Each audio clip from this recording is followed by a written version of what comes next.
Teaching Truth, Part 1. There are trivial truths and there are great truths.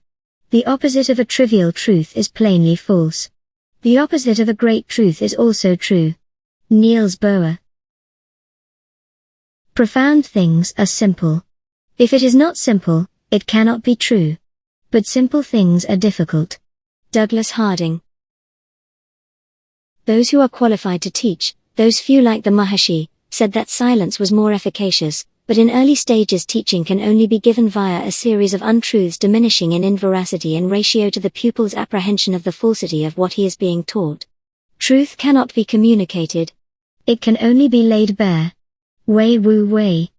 The ordinary person's acceptance of the illusions of the individual self, physical reality, birth, death, creation, destruction, free will, personal achievement, in short, Maya, as truth has so inverted the perception of truth and falsehood, that what is true is generally perceived as false and what is false is given credence as truth.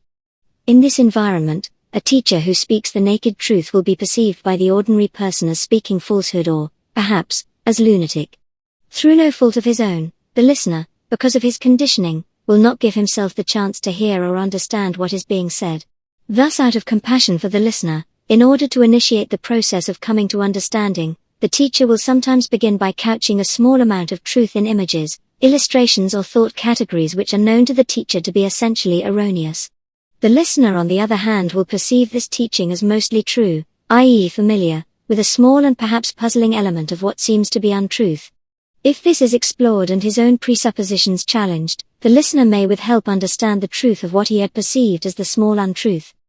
It may then be possible for the teacher to gradually, in his teachings, introduce more elements of truth and just as gradually to reduce the falsehood used to make the truth comprehensible. At some point the listener begins to recognize the inconsistency and incompatibility of the conventional imagery that is being used as a vehicle with the truth that is being conveyed. When the listener thus apprehends the falsehood of what he is being taught, the teacher is free to dispense with the vehicle and lay the truth bare in a way which the listener would previously have found unacceptable.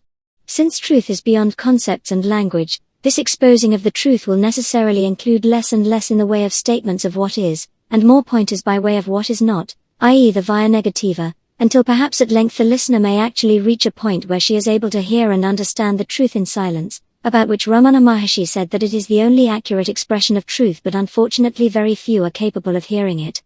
Only in silence is there freedom from the dualism inherent in the subject-object structure of language and thought.